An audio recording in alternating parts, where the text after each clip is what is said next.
We have too much legal immigration. Legal immigration is not too high, and I'm going to break down the numbers and prove to you why. So in 2023, net migration was 685,000. When you see that figure, you'd go, that's a lot of people, like it is a lot of people. Can we sustain that many people? And it's a fair question. But when you get the context, it makes so much more sense. For example, almost 400,000 that figure, about 60% of our total net migration, is students.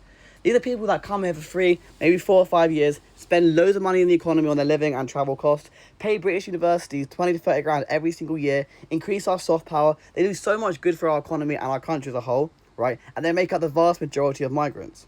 Now that leaves us with around 300,000, right? And about half of that, about 150,000, are people coming in to work in our NHS and our care system.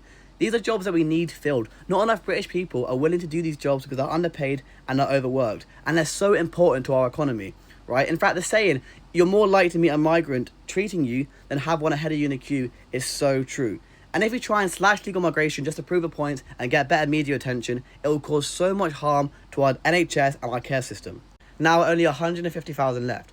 So 50,000 are people coming in on skilled worker visas. These are engineers, scientists, teachers, solicitors, that sort of thing, right? Jobs that we also need filling and things that are genuinely beneficial to the economy. Now that leaves us with only 100,000 out of the original 685,000, and about 30 to 40,000 are dependents, so family members of those coming in, or you also have people coming in on green cards, so marrying someone here. You have people remigrating, people moving back to the UK. So there's also other reasons that people migrate, and they make up that last 100,000. If only we could have honest conversations about migration and not just plaster headlines like 700,000 people coming in a year. Like all that does is fearmonger, and without the context, it sounds a lot worse than it actually is.